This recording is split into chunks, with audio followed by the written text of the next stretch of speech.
I'm doing wonderful. It's about 90 degrees here today. Oh, jeez. Awesome. Rub it in. Good morning. The wind is a little hot, actually, so. Excuse me. Good morning, everybody. Welcome to the Tuesday, January 24th, 2023 Municipal Airport Authority meeting. We'll start off by thanking anybody on the call, including Eric, for joining us. Please mute your phones if you're not speaking online. And if you are speaking and or need to, please speak up if you have something to say. First, we'll start off by approving the minutes of the regular meeting, January 10th. Any discussion? Any discussion? None, can I get a motion? So moved. We have a Approval. motion, can I get a second? I second. We have a motion and a second, any other discussion? None, roll call. Lynn. Aye. Cosgrove. Aye. Capitan. Aye. Aye. Aye. Moving on to number 2, approve airport vouchers totaling $135,441.13. Can I get a motion? So moved. We have a motion, can I get a second? I second. We have a motion and a second, any discussion? Any discussion, none, roll call. Lynn. Aye. Cosgrove. Aye. Capitan. Aye. Heckman. Aye. Moving on to number 3, individual vouchers, A through H. Could I get a motion, please?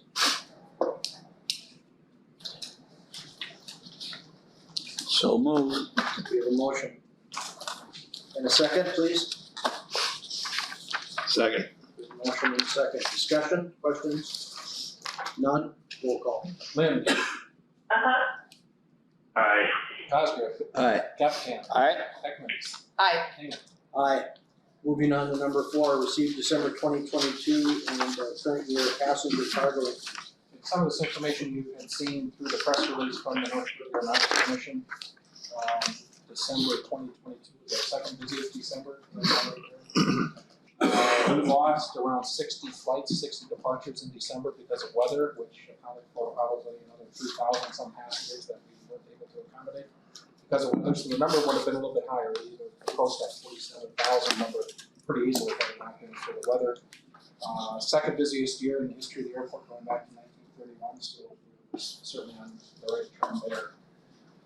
Overall, I think boardings in North Dakota were up, which is a good trend to be on. Cargo, obviously that was impacted by weather as well. We saw a slight dip versus 2021, about 2.5% dip.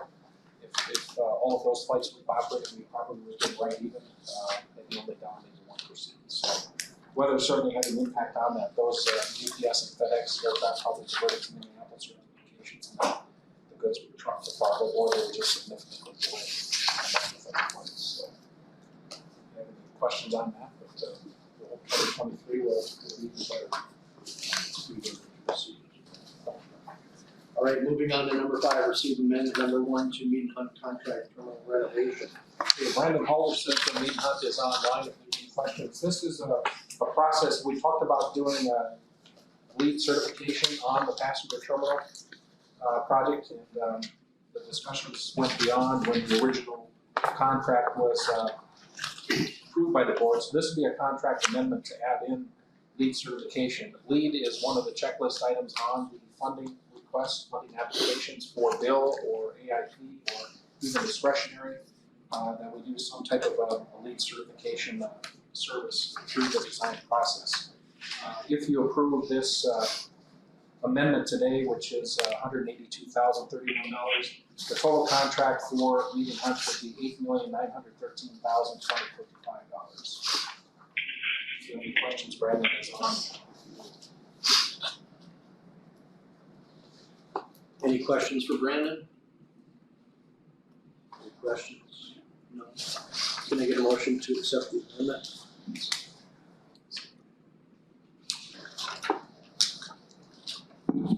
So moved.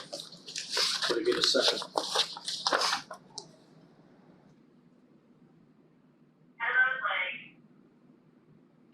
Could I get a second?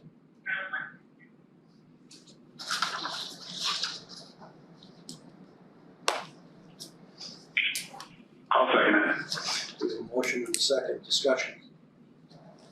Why was this not in the original contract? The discussion surrounding the scope of what lead could be, there's various levels of lead, and Brandon, maybe you can help explain more. It's just a process of sorting out what level of lead certification we wanted to pursue in the terminal project. So, Brandon, do you have anything else to add? Yeah,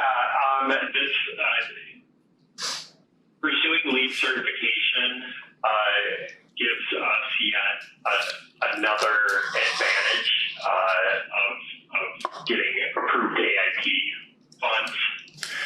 It's not a have to, but it gives Fargo another box to check saying we're ready. We're meeting all these other requirements, and it's like extra credit to show them that you're serious about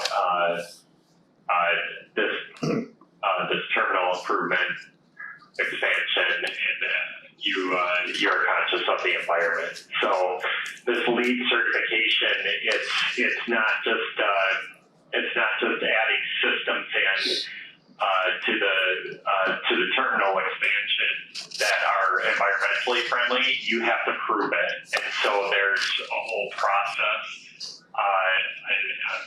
a table and spreadsheets that have to be submitted through the design process, and then approved to get this certification. And there's different levels. You can go for LEED certified, LEED silver, LEED gold, or LEED platinum, and we're going for the entry level LEED certified. And the FAA does not distinguish between any of the others. So Paula, did it answer your question or not? I guess my question, Brandon, is that, for an already, large fee of 8 million plus, it just seems like that would be a part of, it would be negligent not to have the environmental piece already included in our contract. And we do have sustainability services. What this is really all the paperwork and communication with the LEED organization to submit and get approval and to get that certification. That's essentially what all this is. So it's not that you're building. There'll certainly be items along the design process that will push to get what they call LEED points. But ultimately, these systems that we're going to be using were part of the design process. We just have to fill out the paperwork and communicate this with the LEED organization to get that certification, and that's over a year process. It's not typical to make this part of the basic design services. It's usually a separate discussion once you establish your services.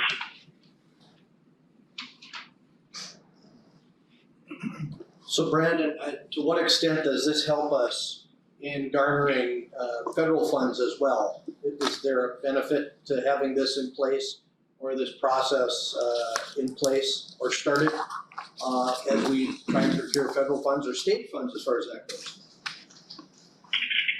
Yes, they added this to the FAA had added this to not a requirement, but that it is recognized and looks favorable on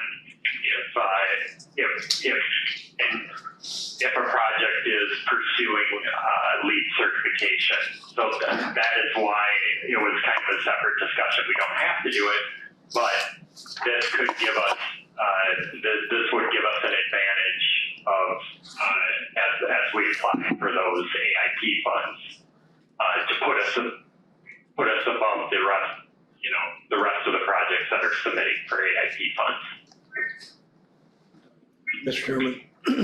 Brandon, is this likely to propose change orders on different things throughout the process to comply with LEED? No. So once we get that LEED certification through design, and the LEED organization recognizes this as a LEED project. And once we go through construction, there's checkpoints during construction that we need to work with them on. And once you get that certification, that is you hang that plaque on your wall, and you are a LEED certified building.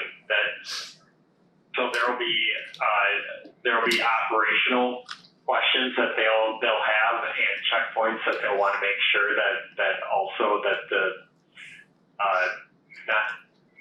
you're not just designing, but you're also operating the building in a sustainable fashion.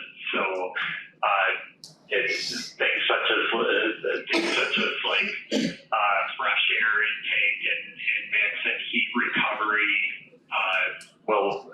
They'll all want to be checking those pieces while the building is operation. That component is called commissioning, and we would be doing commissioning regardless at the end of this project to make sure that all the equipment is functioning as designed, so that when the project is turned over to the airport,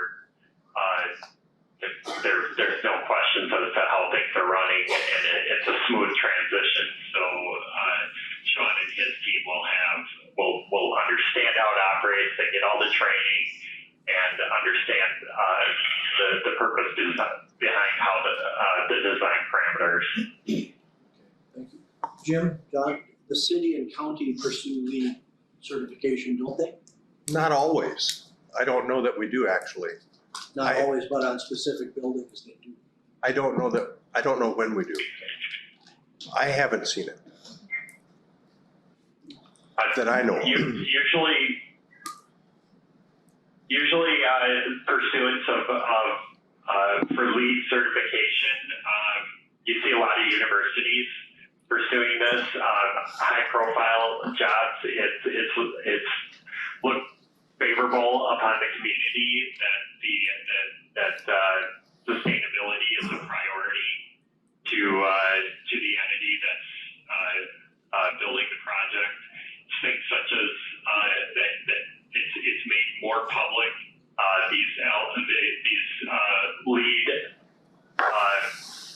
These LEED forms also summarize and puts together a summary of the things that you're doing that are friendly for the environment. So in the event, you could even use these LEED forms, post them on the website for the community to look at to see. It's pretty much a rundown of all the things that the airport is doing for this that are environmentally friendly as part of this project. Things such as materials, using local materials, recycling existing materials, carbon footprint. Mr. Chairman? Yes, John? Excuse me. Brandon, would it be fair to say that this is just to pay for the paperwork to demonstrate that we've done the things necessary to become LEED certified? I would say for the most part that is a big part of it. Yes. And who is the agency that does the certification? So LEED, I can send you send the board, send Sean the information on the LEED organization. That's kind of right now what's recognized out there. There's other organizations that push for sustainability and not just in construction but operations of the building. Some take it a step further and also look at wellness of the occupants of the building. So the LEED has been the most industry-wide recognized organization, both in U.S. and globally. So they've been around a number of years. Does that answer your question? A little bit, Brendan, and so the cost is primarily paying you to prepare the documents for them, or is there fees paid to receive LEED certification? I don't know if I'm clear in that. Both. So preparing the documents, there's also, and I did previous mention, CMTA is also doing energy modeling. We have some base energy modeling in the scope, but they'll be taking different concepts and different ideas in different building systems and doing energy modeling, and that these services include that as well. And we'll need to record results of that and submit them to LEED. The packet should have, there's a breakdown in the packet, did you see that? Yep. Okay. There's no guarantee that this will help us get a federal grant. Right. There's people that are saying it's a box that's checked when the grant is reviewed, and depends on who reviews the grant. I don't know. If you do, you do. If you don't, it's, I don't know, does it have an impact? I can't tell you. Brandon, nobody can tell you. It'll make a difference. Mr. Chairman, And Mr. Chairman, can you tell me how much this was again? It's $182,031. Okay. can you get a building certified post-construction?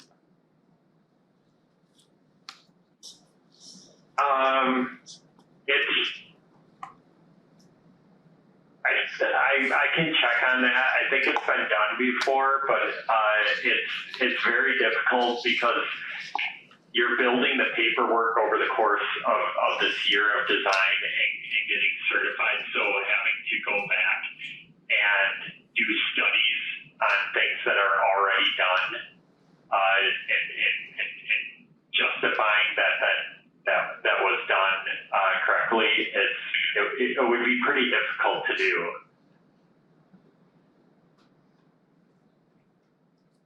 The idea behind it is, or that they want to see through their paper trail, is they help steer a very sustainable, energy conscious design process. I think the thing that just concerns me, Brendan, is that it's an amendment to like an already pretty big contract, and do we have any other surprises coming when it's so costly? I think, Sean can comment on this as well. We did talk about this while we were putting together our design services, but we didn't want to push this into the design contract without fully vetting it out. And so I proposed that we just handle it separately until we talk more about it. I wanted to inform Sean more about the processing and connect him with our sustainability engineer that heads up this process to make sure that he had all the information there to see whether we take it to the next level to you guys to evaluate, determine if you want to move forward with it. This is the timing. Yeah. If I could interject something, Mrs. Terry, Brandon is right on with all that he's saying from the standpoint of really, and you can correct me if I'm wrong, Brandon and Sean, but it's really an effort to get a leg up for federal funds. So you wouldn't see a lot of LEED projects around Fargo-Moorhead.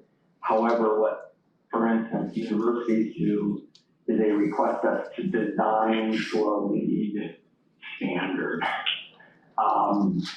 But that isn't proving that you really are in that ballpark. So obviously, there's a lot of different things that can happen through that, but this is the process of proving to lead, and then obviously the FAA that you've gone through this process. And really, if it wasn't trying to get a leg up on the FAA, I'm not sure if we'd be doing it necessarily. We'd probably be designing to a lead for silver, but we probably would be going through the process.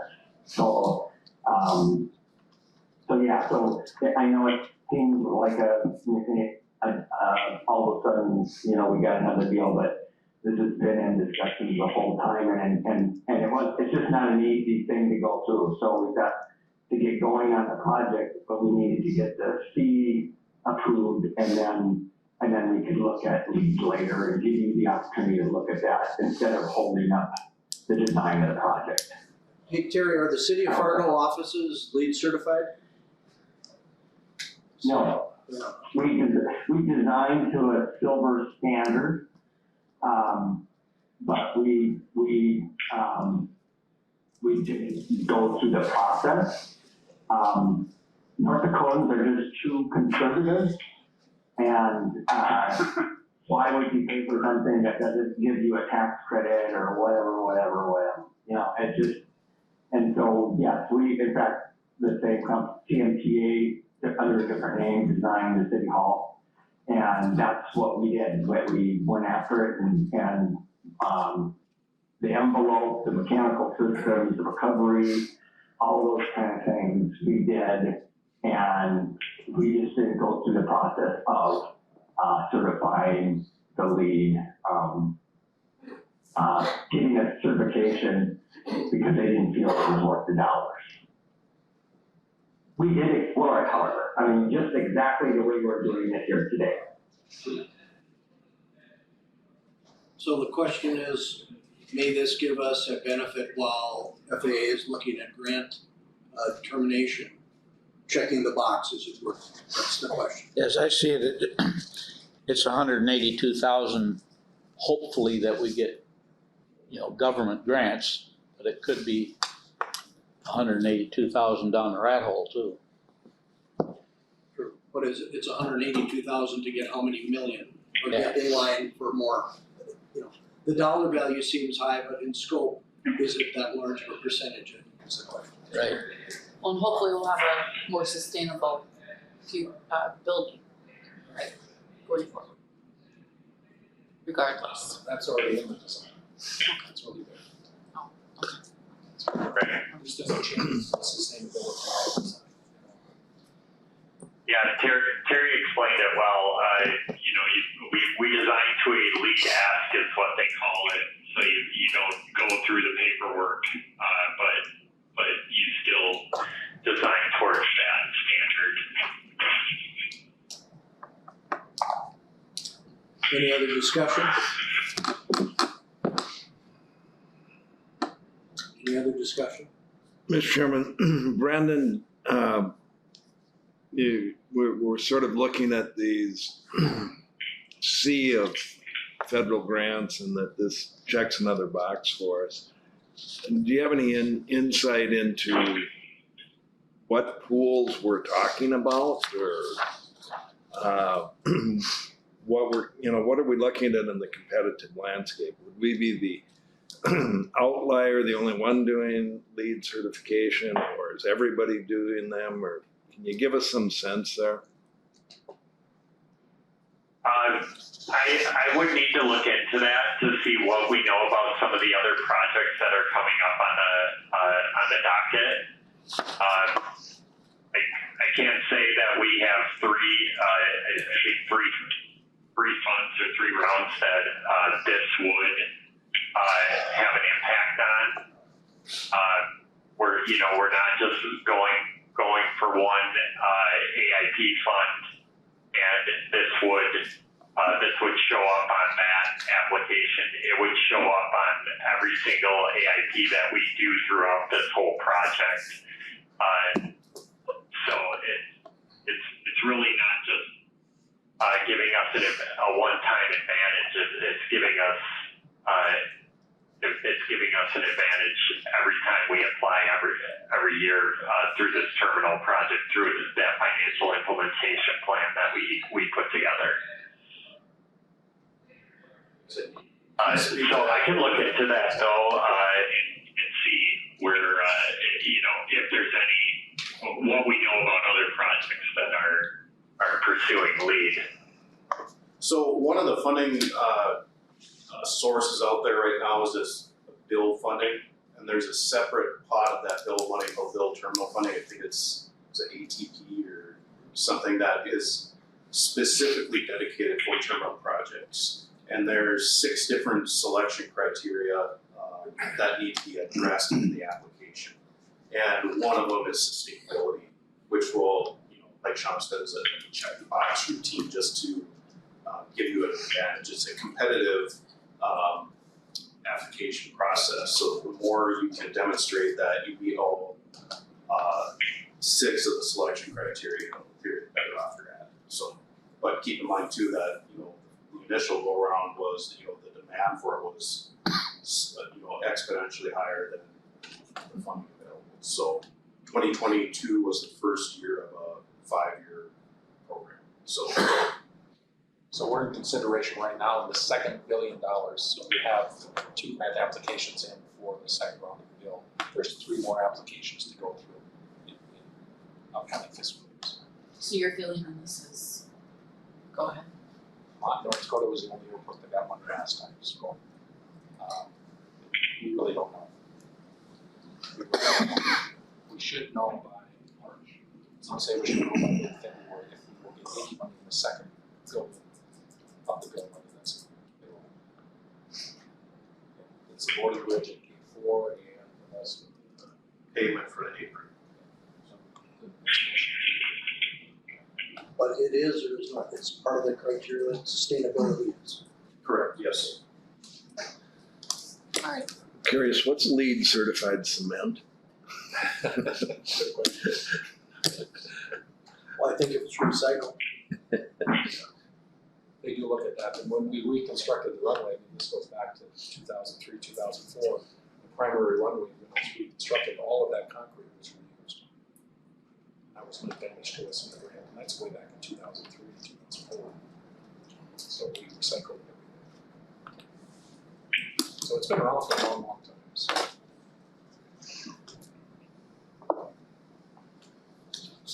All right, any other discussion? John? John?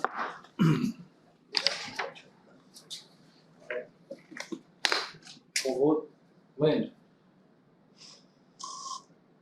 I'm a no, actually, at this point. Cosgrave, No. Captan, No, Beckman, aye.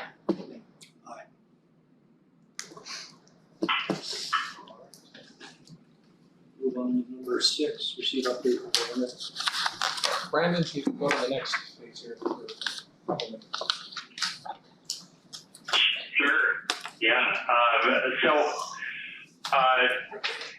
Just providing an update on where we're at right now. In schematic design, we'll be wrapping that up at the end of February with a page turn that we'll be scheduling for the first week of March. We wrapped up all our listening sessions with the user groups that met with the airport admin team just to solidify the direction of our building systems and the scope of work. We confirmed the balance of distribution of concession spaces for gift shop and food service. And then we're currently reaching out to local accessibility organization, the Freedom Resource Center, to gather input on accessibility and universal design. We began sustainability discussions with the airport, and that will continue no matter what is decided with the LEED system. But we're continuing on with that. And then we've also started assembling concepts to review with the design team in a design shred that we have tomorrow. So this time around, I actually have some images to share with you if you guys would like to see them.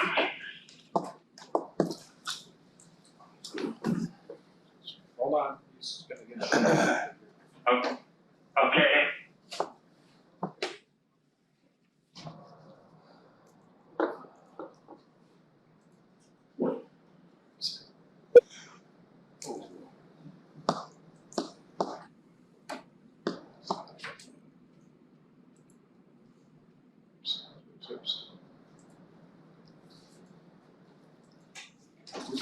That work, Brandon? Yes, it does. Thanks. Okay. Can you see my screen? yes. Okay. So this should look familiar. This is the layout that we are looking at, just to give you guys a perspective of what I'm going to be showing you.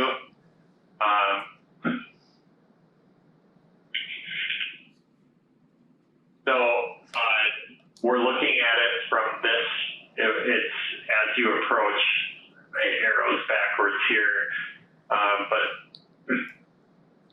as you approach up the drive, you'd be essentially looking from this direction here, and focus piece is the transition from the existing to the new. So some of the these are the concepts that we're going to be looking at tomorrow at the design charrette with the rest of the design team to start vetting it out.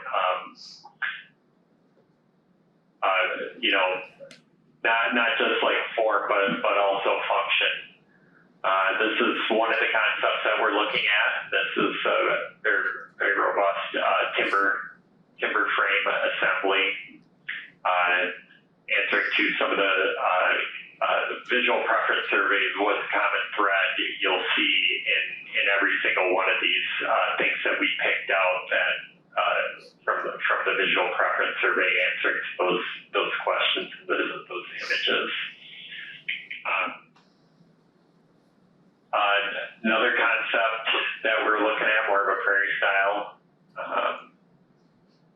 Both these concepts we're looking at the idea of extending the canopy over.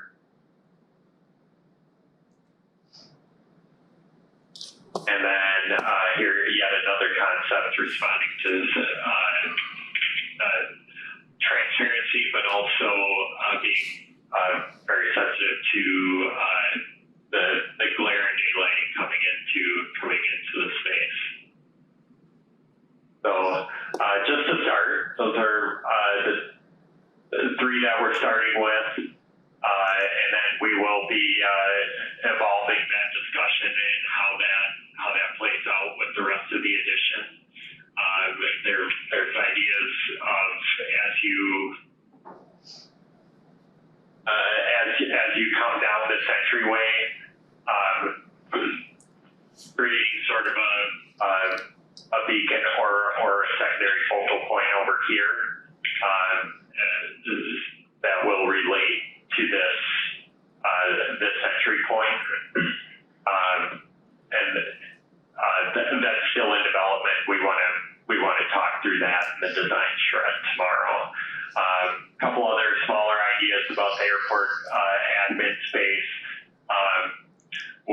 What makes sense to try and open this up, the checkpoint area coming into the circulation area, and whether the airport admin space can be kind of reconfigured here or put up to maybe a third story over here.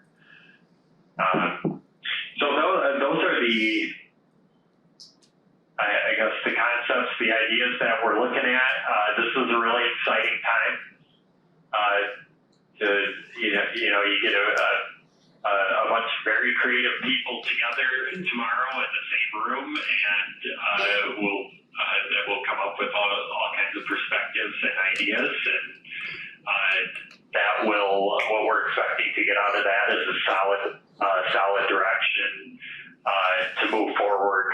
It's kind of the last piece of the puzzle to move forward to get to a schematic design set and kind of put our heads down and just start putting the design together, the drawing set, design report together for the deliverables at the end of February. And then at that time, we'll be doing a page turn of the deliverable of what we put together. Any questions or comments on what the images or anything that I talked about? Anything from the board for Brandon? I don't like it. The first two you saw is kind of that direction that we're heading, so. Okay. Do you want comments? Yes, absolutely. I'm not sure. Yeah. The first one looked like a modified A-frame or part of a geodesic dome on Buckminster Fuller. The second one looked like a square office building we see all over town. And I'm not sure about the third. They didn't seem to tie. They didn't seem to me, and I'm terrible. They didn't seem to tie to some of the other drawings that we had looked at. Well, I think you said this Yeah, is you're the referring to the transition. three verse. Yeah. Yeah, that looks like sort of a modified A-frame with the bump out on the side. And, or, like I said, part of a geodesic dome, Buckminster Fuller. They don't let me do art critic work either, though, so. You wanna go to the second one? Sure.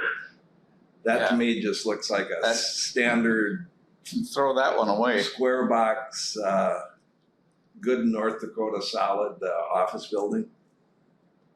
The third one seems like it ties in more to the architectural style of the existing building.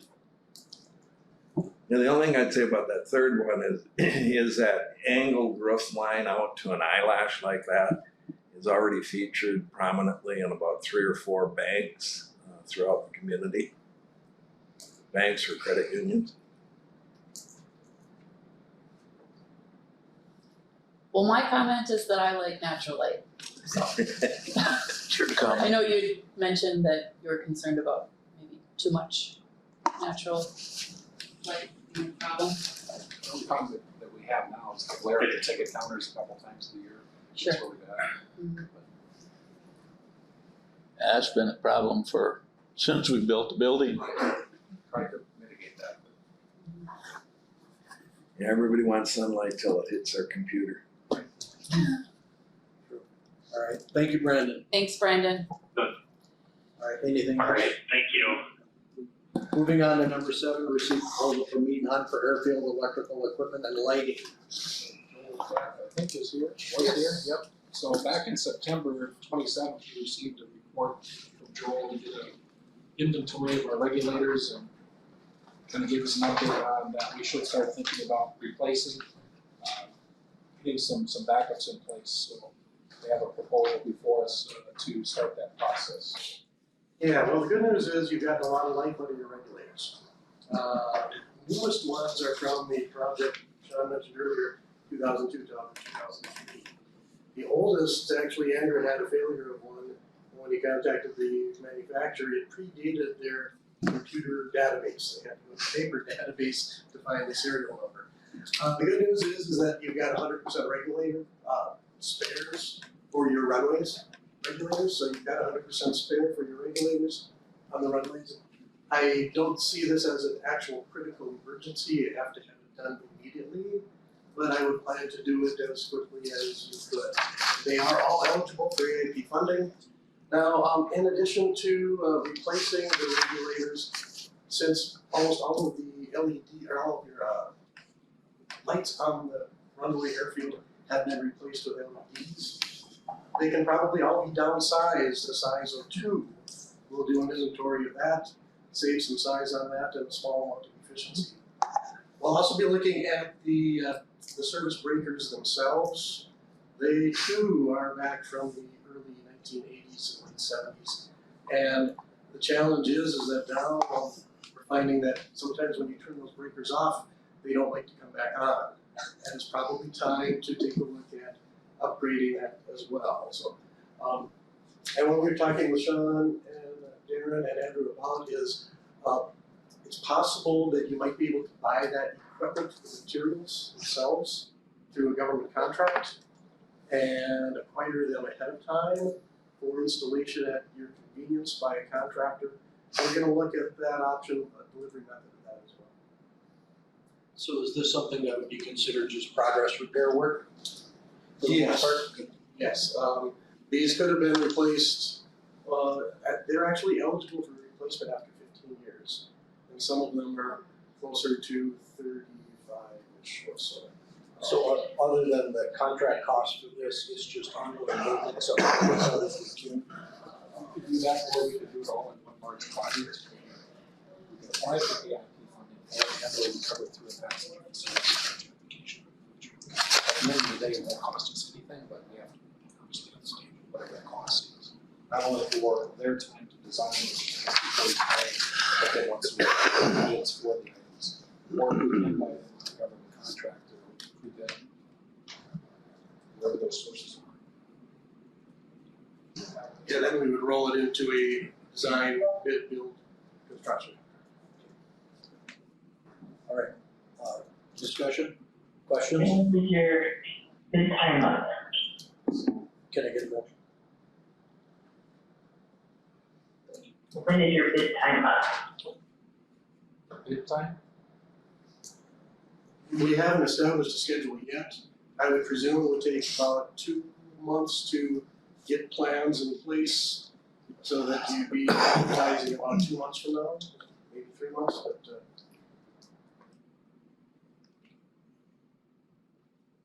anything else? Thank you. Can you get a motion? I so move. Second? Second. Motion, second, discussion. Discussion, none, roll call. Lynn, Aye. Cosgrove, Aye. Capitan, Aye. Beckman. Aye. Aye. Move on to number 8, authorize attendance at AFFR Leadership Conference.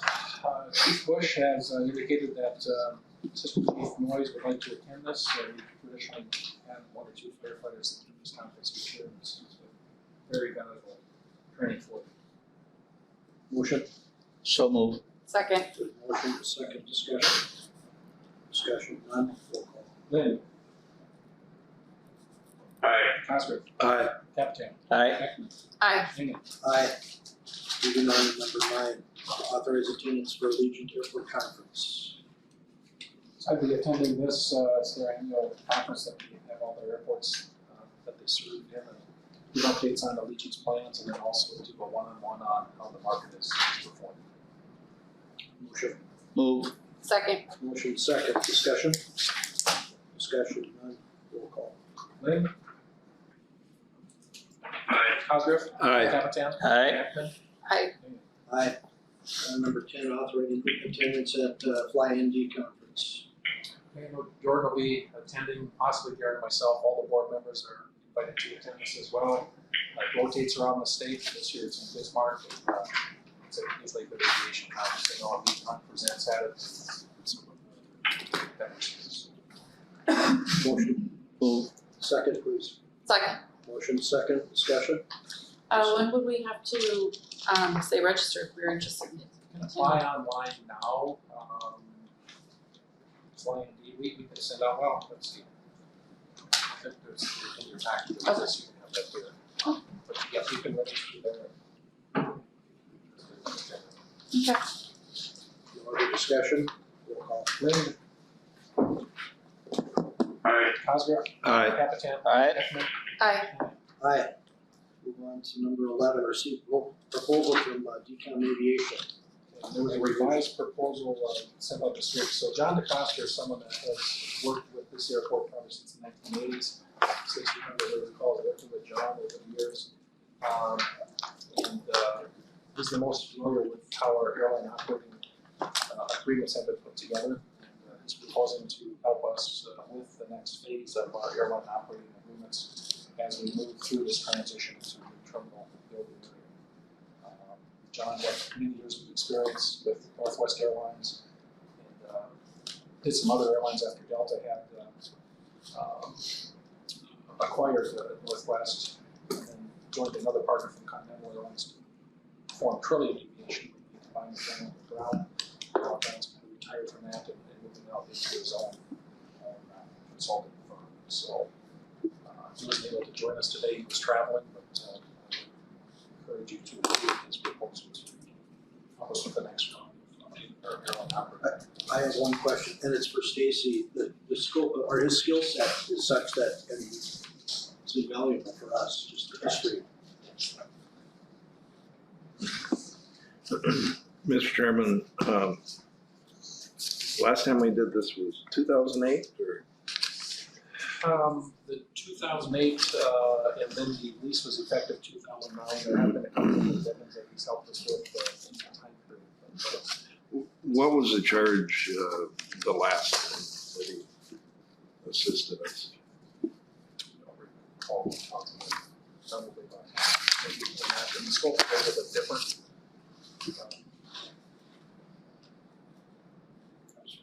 Two airlines.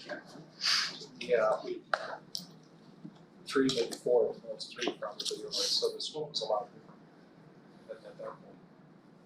Yeah, I don't have any experience here, so I was just trying to understand. Are these standard leases that we react to and object, or are these wide open negotiations? Start with a blank piece of paper. We prepared the base lease agreement to put forth the terms and conditions. They're pretty standard at most of the airports across the country. For the most part, it's just the matters if you have a hybrid, a residual, or a compensatory type lease agreement, we have a hybrid that we use here. And then in this next round, it's going to be a little challenging with the carriers because some want to be per turn. Some are looking for more preferential use space. We're proposing to do more common use space so that our gates can be better utilized. And then looking at how we charge for all of the different spaces within the terminal, whether it's exclusive space, joint use space, preferential use space, and or common use space. So we have all of these different areas. And then trying to find a formula and value that doesn't increase the cost per claimant to a point whereby you're also low-cost carriers either reduce service or eliminate service. It's a real delicate balance. John has a lot of experience negotiating those types of agreements. And the agreements with other airports, those are public documents that he can look at and compare. Yes, they're all public, yeah. So any airport agreement that a government entity is all public, that's correct. And then, like, we just, at the last meeting, did a lease with, Interline, or what was the landline, yeah. And then that would be, he would look at that and like absorb that because it was already done, like we're doing some leases on our own. That would complicate That's his technically not an airline job. operating agreement lease, that will fold into one if some country decides to do it. Okay. It's more of a tenant lease. And I guess from my perspective, I found his abilities to be invaluable. I mean, he's negotiated with airlines to nuance, the agreements, airline agreements with all airports. So I shouldn't say it out loud, but his level of knowledge is invaluable Okay. in terms of negotiating these. All of our agreements are identical, the only difference in the agreements is whatever space that they occupy, so the calculations of space that they want to occupy is different.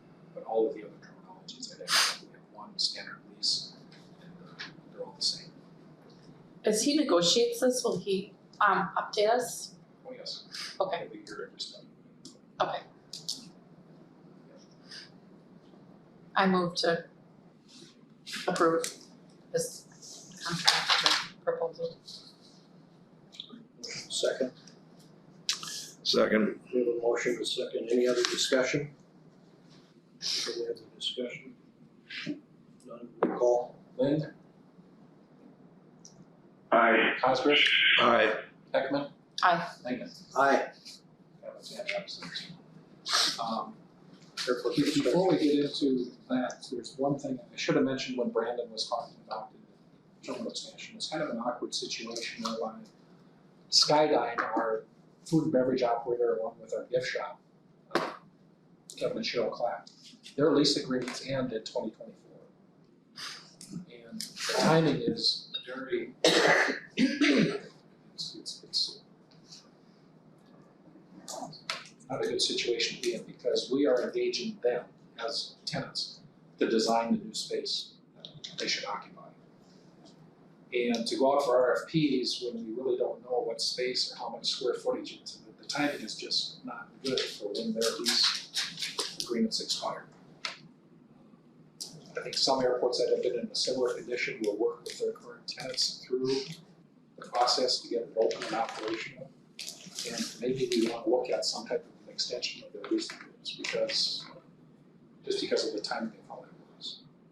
To do RFPs would just kind of set back the whole design team in terms of, well, what do you need for restaurant space, use the gift space, and so forth. I don't know what your thoughts are.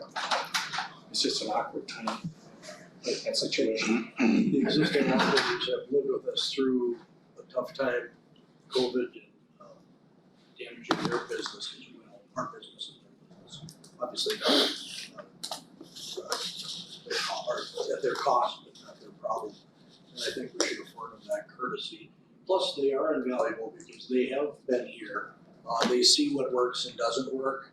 And as an operator, their changes are going to be practical, not just, well, here's what we want. Probably here's what we need.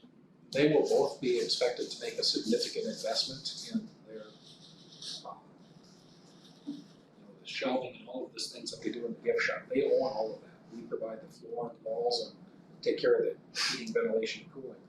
And the same with the restaurant, although that's a little bit more complicated than that. We own a lot of the equipment. They are required to maintain it. So if we get a new grill, if we get a new dishwasher, we get a new prep stand or new coolers or things are moved, typically the things that are bolted to the floor we own, they maintain. And I could easily see on the food and beverage side, them making upwards of $500,000 to maybe $1 million investment. So that's what I think about, and maybe we should talk a little bit more at length at the next board meeting. I know that Skydyne wants to come and present. They want so you can meet leadership from Skydyne at our February 14th meeting. I think that's our next meeting. They too are kind of concerned that, well, we spend all this time and effort to plan and design how we want the kitchen. Well, then we're out, and then the next vendor comes in and says, this doesn't work for us.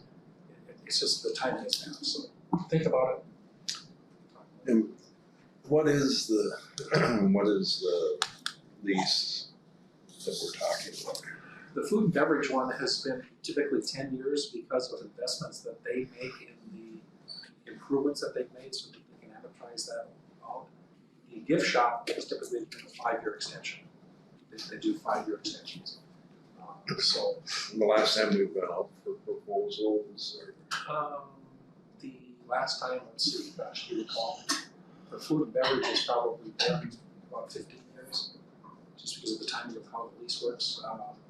We just, the gift shop was probably 2008, 2009, right after the I can get you those dates out. No, I'm just trying to perspective. I know there's a lot of food and beverage providers. Would it be a good time to look and see what's available or what proposals are? We hear from Skydyne, we hear from whatever else might be interested at this point. It's just going to put in an RFP before then when I don't know, Brandon, we're probably how many months away from knowing what space we're actually gonna have for concessionaires, and locations and layouts. Yeah, that we're working through that right now. I mean, we have the space allocation, and what we proposed that was recommended in the study and what this SD phase is showing how it would be distributed. I know in our discussions with Skydyne, that they would be able to fill every square foot of it. So,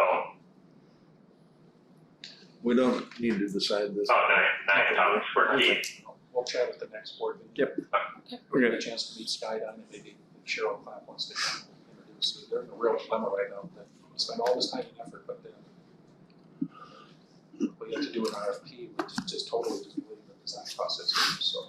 Anyway, I have one quick question about, so when Skydyne comes in and invests all this money in fit up and decor and whatnot, do we have any approval, rights of approval, like we like this design, we think it goes with us, does it go with Meeting Hunt's plan? they bring all that before us, yeah. Okay.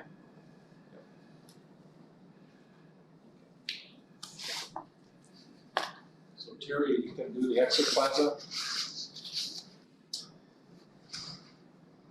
Okay, yes, I can. We did run into a couple snags, not, one construction and one with,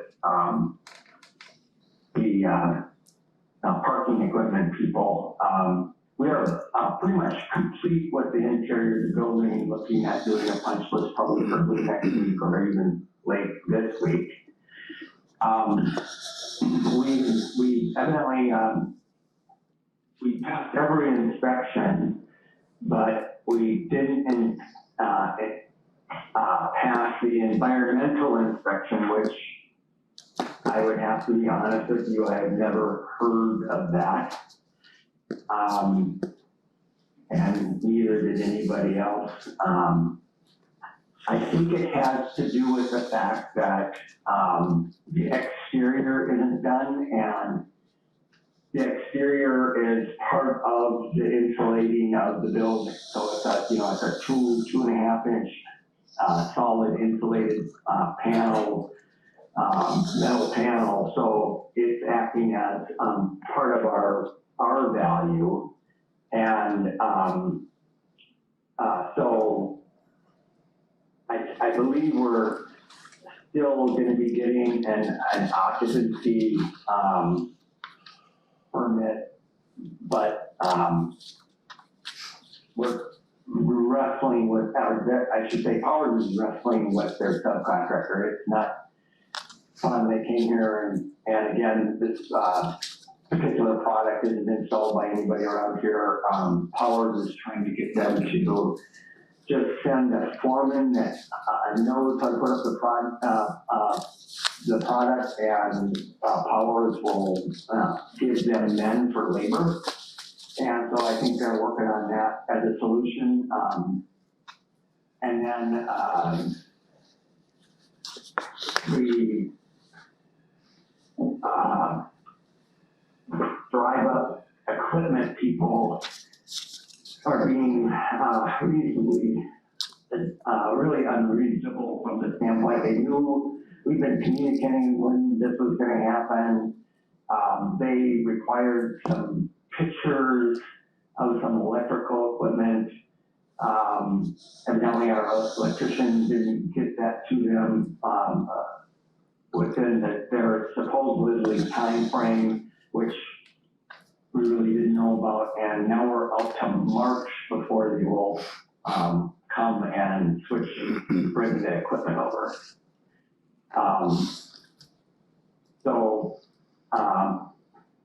That's a big delay that we didn't think would be happening. So they were supposed to be coming in February, and now they're not coming till March. Any questions on that? Are there penalties imposed on the contractor for failure to complete? Terry, do we have any penalties in that? I don't. No, we don't. But, realistically, yeah, I've done plenty of projects where we got an occupancy and be able to move in when the exterior wasn't done. I've never I've never had this instance, because obviously anything we put on the outside of the building is still part of the envelope of the building and counts for a certain R value. So, and right now that doesn't seem to be our issue it's more than the equipment than anything. Is that a city inspector, state inspector, or? That's what I'm wondering. Yes, city inspector. I'm not sure, obviously rules change, as things go forward in building construction and inspections updates their procedures, pretty regularly, and sometimes they're, not big changes, in fact, most of the time not, but, I don't know if it's something that they decided that there's too many, projects that were getting, occupancy permits and they weren't done and, so I'm not sure that there's been some discussion about that, so, but it was the first time it's happened, Terry, so we'll see. were they aware that there's a timing issue with equipment that needed to be done for the, was the inspector aware that there was timing issues with respect to additional equipment for, the gates and parking? They don't really have anything to do with that, so. Well, no, I'm just saying, were they aware that it was dominoes falling in order? That may or may help us. No, not really, but that's really not the issue of why we're having the issue with flash parking. It's because of, we have the electrical in it, it's just that, contractor didn't get them a picture supposedly in time, which I'm not sure if we even knew that there was a time frame on it. We've been communicating with them all along in terms of when this was gonna be complete. And we are, realistically within 2 weeks of what our original goal was. So, and obviously the siding doesn't have anything to do with them putting, their equipment in. For some reason, they had to have a picture of this electrical, area that they connect their equipment to, and we didn't make their cut, which I don't believe we knew that there was a cut, because we've been saying, February is when you're gonna come in, and they've been agreeing to it, but, evidently, there was a mix-up or something with regards to this power issue. Mr. Chairman, Terry, typically isn't it the manufacturer that provides the specs to the electrician? The electrician wires accordingly? That's, It's just exactly what they did, Commissioner, or board member, that's exactly what they did. They just didn't they supposedly asked for a picture of it installed, kind of like proof that you're done. Okay. And it's installed correctly, so it was just we're not coming there, and I think maybe they've been burned, I'm guessing, in the past. They're not coming there until we have this check, this check. But at the same token, they never once, during that whole process, we've been communicating with them with our schedule, making sure they knew that we would be ready. And it's, as far as their requirements, other than this picture, we're ready. Terry, is Flash our contractor, or they're sub of our parking? That's actually your team, yeah. So we have to go back to SP Plus. That's been out for a long time. Yeah, I think the correct statement would be is they weren't gonna put us on their schedule until the work was completed here. And what happened is their crews were scheduled out so far. That's kind of how it was explained to me. I'm like, well, you knew we were gonna be done about this time. Why did you pencil us in? They just didn't. that's city inspector? Oh, no, this is the parking equipment. I'm No, sorry. no. All the equipment is here, it's just they have that body short to install. Yeah, now the crews are scheduled into March, that's, Just, yeah, but they never said that up to this point. parking lot is still open and operational, we'll get through it. Yeah, Mr. Chairman, I was gonna say that very same thing, and thankfully we have a somewhat functional, existing parking exit plaza right now, and at least we can still use that until the new one, our new toy, gets to be used, so anyway. It's not a crisis. Anything else construction?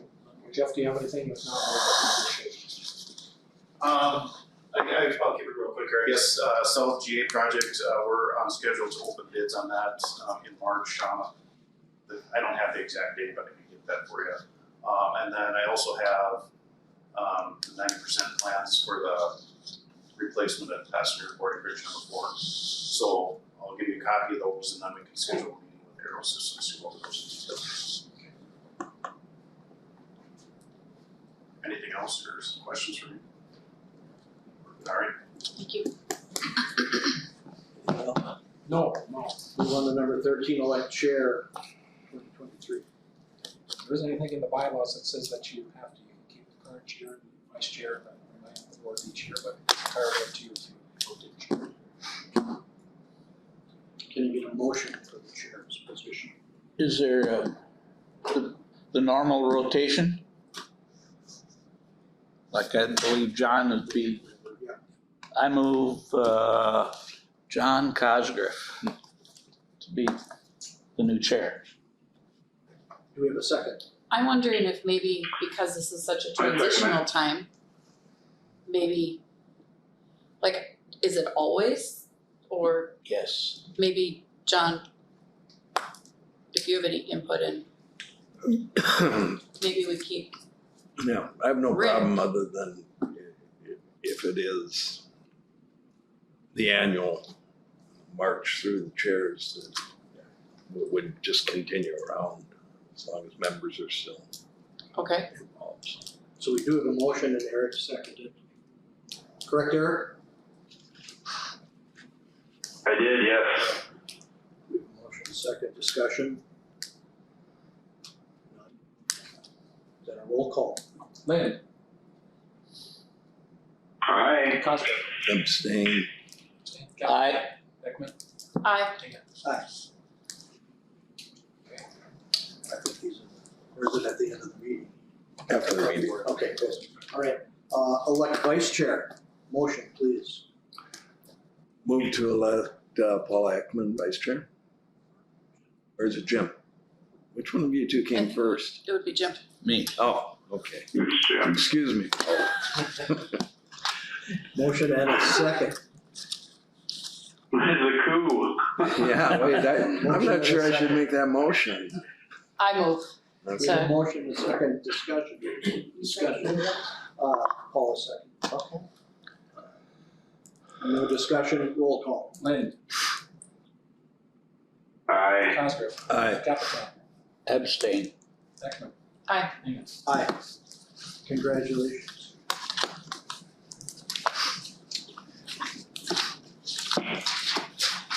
Yay. Mr. Chairman, I would move to adopt a resolution of appreciation to you for your service. Not only as a year in the chairmanship, but also your service prior to that and your upcoming service. Second. Thank you. All abstain for asking for a roll and defer to the soon to be chair to ask that question. Roll call, please. Lynn, Aye. Cosgrove, Aye. Capital, Aye. Beckman. Aye. All abstain. Just a few housekeeping items. The elevator is still down. We believe Otis has indicated the part that's been shipped. That's all we know. They're still trying to track that hydraulic jack here. Parking capacity has been a big issue for us, so we're trying to do everything we can on social media. I know there's some folks from Flint that are on. There's some comments out there on Facebook and different things with frustration, people not being able to find spots. We've always had spots in the East Economy lot.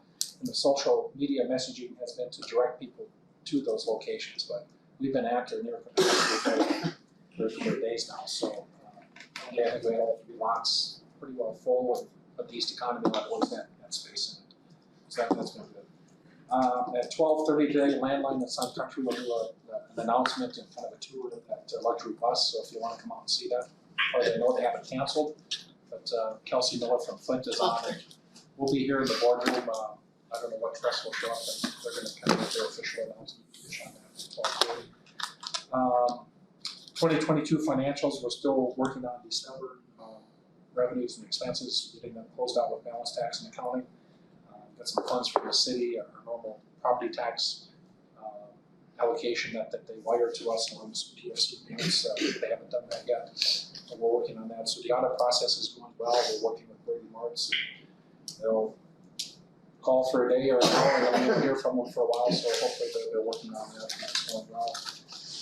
Joan and I did find a discrepancy that when we approved the rental increase for MDC, which is the corporate air hangar, part of FedEx, we discovered that there was some rent going back for about 5 years that wasn't quite in the calculation, where some of the rent hadn't been paid. So we worked with MDC, they have a check to us, so within there it was about $70,000 for 5 years. And it's probably through a transition of, there's an interim construction period, where partially the rent is paid during construction, then when the certificate of occupancy is issued, the rent will change. Well, through automatic payments and different things, it's something that we thankfully caught here now and work with the auditors on getting that resolved. But they're making their payments now automatically to work through the FedEx mess and MDC mess, but we've got a good handle on that. So thankfully that was caught, and at least Jerry Dean and Prescott Dean worked with us and got that resolved. So As their records also. they started auto payment and it just didn't change for a period? Well, through the interim, they actually sent some checks during the interim period. So when a facility is under construction, they pay an interim rental, which is about half of what the rent would be for the full year. So if it was at 10 cents, they pay 5 cents. If it's at 25 cents, they pay.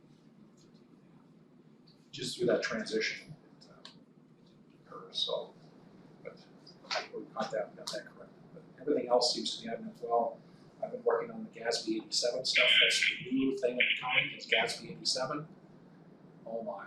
So that's taken a lot of time, and hopefully by the end of this week I'll get that done for the auditors. They give us their initial statement of all of our lease agreements and the amounts that are due for calendar year 2022, and I'm going through those up to a bunch of lease needs. Other than that, I think we're in pretty good shape. There's a hearing as we speak right now, the Senate bill that's being heard for cities and counties. League of Cities, the Airport Association is testifying in support of changing how the buckets fill in the legislature. The Operation Prairie Dog Fund, there was a $20 million bucket for airports. Cities and counties had some other buckets that got put behind a $400 million SIF fund. I don't know exactly what SIF stands for. Strategic Investment Infrastructure Fund, I believe.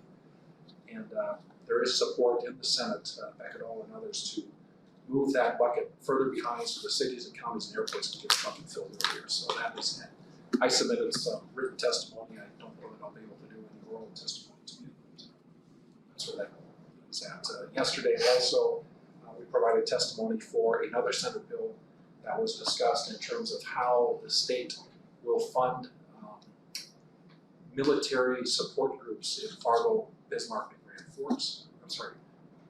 Fargo, Grand Forks, and Minot. Each have base retention committees. Here we have the Fargo, West Fargo National Guard Support Group that's been around for many years. And there's a $1.9 million request. Minot would get $900,000 over the biennium. Grand Forks would get $500,000, and Fargo would get $500,000. That is managed through the chamber. And this has happened over a number of years where the state has provided funding for the communities to go out and support their military operations in their respective community. It received a unanimous do pass in the committee hearing yesterday. General Dorman spoke along with representatives from Grand Forks and Minot, along with Senator Goodall, and then also the Adjutant General. So it's been a good use of funds. I'm the co-chair of the committee along with Steve Blazek, and that will do well, hopefully, to support our National Guard and diversity of funding. That's all I have. Anything for the good of the order, Eric? Glad you made it to your destination. No, I have nothing. Good, appreciate your Safe service. and sound, thanks. Glad you could make it to the meeting. Meeting adjourned. Yes, me too. Goodbye. Where is Eric at? That's so nice.